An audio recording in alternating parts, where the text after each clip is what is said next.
तो without wasting time आज का वीडियो शुरू करते हैं। तो आज हम इस वीडियो में रिलायंस के ऊपर बात करने वाले हैं। पिछले कुछ दिनों से इस स्टॉक में जोरदार गिरावट देखने को मिली है। हाँ, कई सारी न्यूज़ भी आती हैं, लेकिन आपको न्यूज़ पे ज़्यादा ध्यान नहीं देना है, क्योंकि अगर आप न्यूज़ पे ध्यान देंगे तो जब गिरावट आएगी तो आप अच्छे मौके मिस कर देंगे। इसीलिए अगर आप एक इन्वेस्टर हैं तो आपको न्यूज़ पे ध्यान देते हुए लेवल्स पे ध्यान देना है। तो वही हम बात कराने कि इस स्टॉक के सपोर्ट जोन कहाँ रहे हैं। पिछले कुछ दिनों से ये स्टॉक एक चैनल में ट्रेड कर रहा था। देखिए, ऊपर एक रेजिस्टेंस, यहाँ पे सपोर्ट, ऊपर एक रेजिस्टेंस, यहाँ पे एक सपोर्ट, ऊपर एक रेजिस्टेंस, यहाँ पे एक सपोर्ट। लेकिन आज इस स्टॉक ने इस चैनल के नीचे क्लोजिंग दी है। तो अगले कुछ ट्रेडिंग सेशंस में, यानी कि कल के ट्रेडिंग सेशन में ये देखना जरूरी हो जाएगा कि क्या ये स्टॉक थोड़ा बहुत बढ़ के फिर से वापस इस चैनल में आता है। अगर ऐसा नहीं होता है तो फिर ये स्टॉक थोड़ा गिर सकता है। ये स्टॉक कहाँ पे आ सकता है, सिंपली फिर ये स्टॉक 2000 तक आ सकता है, क्योंकि वहाँ पे इस स्टॉक का एक साइकोलॉजिकल सपोर्ट बनेगा। एंड मान लीजिए और गिरावट देखने को मिलती है तो फिर ये स्टॉक सिंपली 1800 के लेवल के आसपास आ सकता है, क्योंकि वहाँ पे इस स्टॉक का काफ़ी स्ट्रॉन्ग सपोर्ट है। आप यहाँ पे देखिए, यही लेवल इस स्टॉक के लिए रेजिस्टेंस बना था। फिर देखिए यहाँ पे एक बार सपोर्ट, यहाँ पे एक बार सपोर्ट। तो क्या ये स्टॉक 1800 तक आ सकता है? देखिए, उम्मीद तो काफ़ी कम है, क्योंकि वहाँ तक आने के लिए भी इस स्टॉक को यहाँ से 20% गिरना पड़ेगा, जो कि इस बड़ी कंपनी के लिए काफ़ी मुश्किल होता है। क्योंकि अगर ये इतना गिरती है, यानी कि निफ्टी को भी काफ़ी ज़्यादा गिरना पड़ेगा, जो कि मुश्किल लग रहा है। तो इसीलिए अगर आपको यहाँ पे इन्वेस्टमेंट करनी है तो आप थोड़ी मोड़ी इन्वेस्टमेंट करना शुरू कर सकते हैं। एंड 2000 के लेवल पे काफ़ी ज़्यादा ध्यान रख सकते हैं, क्योंकि अगर ये स्टॉक वहाँ पे आ गया तो काफ़ी शानदार बाइंग अपॉर्चुनिटी बन जाएगी। वह हम जानते हैं कि किन लोग को इस कंपनी में इन्वेस्ट करना चाहिए। पता चला आप मेरे कहने पे इन्वेस्ट कर दें, फिर आपको कम रिटर्न मिले तो आप कहें कि अरे आपने बता दिया था, हमने इन्वेस्ट कर दिया, अब देखिए कम रिटर्न मिल रहा है। तो ये कंपनी बेसिकली लार्जेस्ट कंपनी है अकॉर्डिंग टू मार्केट कैप, यानी कि इस कंपनी में आपको स्टेबिलिटी काफ़ी ज़्यादा मिलेगी। यानी कि इतना जल्दी इस कंपनी में ज़्यादा फॉल नहीं देखने को मिलता है। लेकिन जहाँ पे आपको स्टेबिलिटी मिलती है, हो सकता है कि वहाँ पे आपके रिटर्न्स भी कम हो जाएं। ऐसा क्यों? क्या इस कंपनी में ग्रोथ नहीं है?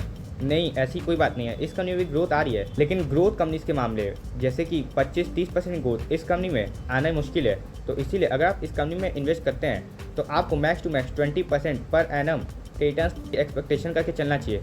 इससे ज़्यादा कि रिटर्न्स की आप एक्सपेक्टेशन करते हैं तो वो बेवकूफ़ी होगी। और ये कंपनी बेसिकली काम काज क्या करती है? अब मान लीजिए हम इस कंपनी में इन्वेस्ट कर दें और हमें यही नहीं पता कि ये कंपनी बेसिकली काम काज क्या करती है, तो हम इस कंपनी को होल्ड कैसे कर पाएंगे? तो ये कंपनी बेसिकली काफ़ी सारे सेक्टर्स में है। अगर आप इसी कंपनी में इन्वेस्ट कर देते हैं तो आपका पैसा काफ़ी सेक्टर में डाइवर्सिफाइड हो जाएगा। जैसे ये कंपनी टेलीकॉम सेक्टर में है, फिर उसके बाद रिटेल सेक्टर में है, फिर उसके बाद रिन्यूएबल एनर्जी के सेक्टर में है। रिन्यूएबल एनर्जी के सेक्टर में काफ़ी ग्रोथ आने की संभावना है, तो इसीलिए आप इस कंपनी में इन्वेस्ट करके चल सकते हैं। वह अगर हम इस स्टॉक के और इंडिकेटर्स देखें तो पिछले कुछ दिनों से इस स्टॉक में इतनी गिरावट देखने को मिली है कि इस स्टॉक का RSI इस तरह 27 पे जा चुका है।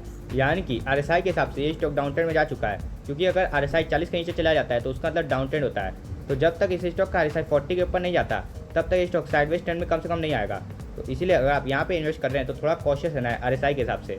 वैसे अगर मेरे ओपिनियन बात करें तो आपको RSI ज़्यादा तेल लेने आपको थोड़ी मोड़ी इन्वेस्टमेंट करना शुरू कर देना चाहिए, क्योंकि इस कंपनी में टॉप से 19% डिस्काउंट मिल चुका है, जो कि एक कंपनी में काफ़ी शानदार डिस्काउंट होता है इतनी लार्ज कैप कंपनी में। वह अगर हम इस स्टॉक की मूविंग एवरेजेस देखें तो अभी एट द प्रेजेंट ये स्टॉक ने 20 day, 50 day, 100 day and 200 day चारों ही मूविंग एवरेज के नीचे मिल रहा है। यानी कि लॉन्ग टर्म इन्वेस्टर्स के लिए यहाँ पे काफ़ी शानदार अपॉर्चुनिटी पहले ही बन चुकी है। तो आप इस कंपनी पे एट द प्रेजेंट भी इन्वेस्टमेंट करना शुरू कर सकते हैं, जैसा कि हमने आपको पहले ही बता दिया है। वह अगर हम इस स्टॉक की हेगेनशी कैंडलस्टिक देखें, जो कि हमें ग्रीड एंड फेयर का माहौल बता देगी। तो देखिए यहाँ पे कितना बड़ा फेयर का माहौल बन रहा है। अब हम जानने का प्रयास करते हैं कि पहले जब फेयर का माहौल बना तो क्या हुआ। देखिए यहाँ पे एक फेयर का माहौल बना, उसके बाद क्या हुआ, एक छोटी मोटी रैली। यहाँ पे एक फेयर का माहौल बना, उसके बाद एक छोटी मोटी रैली। यहाँ पे एक फेयर का माहौल बना, उसके बाद एक शानदार रैली। फिर यहाँ पे एक फेयर का माहौल बना, फिर एक छोटी रैली। फिर यहाँ पे एक फेयर का माहौल बना, एक लंबी रैली। एट द प्रेजेंट एक रैली के बाद यहाँ पे एक फेयर का माहौल बना है। एंड आप यहाँ पे क्या देख रहे हैं कि इस स्टॉक की चाल कैसे कि अधिकतर बार इस स्टॉक में ज़्यादा गिरावट होती है, उससे छोटी रैली होती है। तो यहाँ पे जितनी ज़्यादा गिरावट होगी उससे छोटी रैली आएगी। लेकिन हमें बॉटम ढूंढने जाना है। अगर हम इस तलाश में जाएंगे तो हो सकता है कि हम ये छोटी रैली भी मिस कर दें। तो इसीलिए बाय ऑन डिप करते हुए हमें इस स्टॉक में इन्वेस्टमेंट करना शुरू कर देना चाहिए।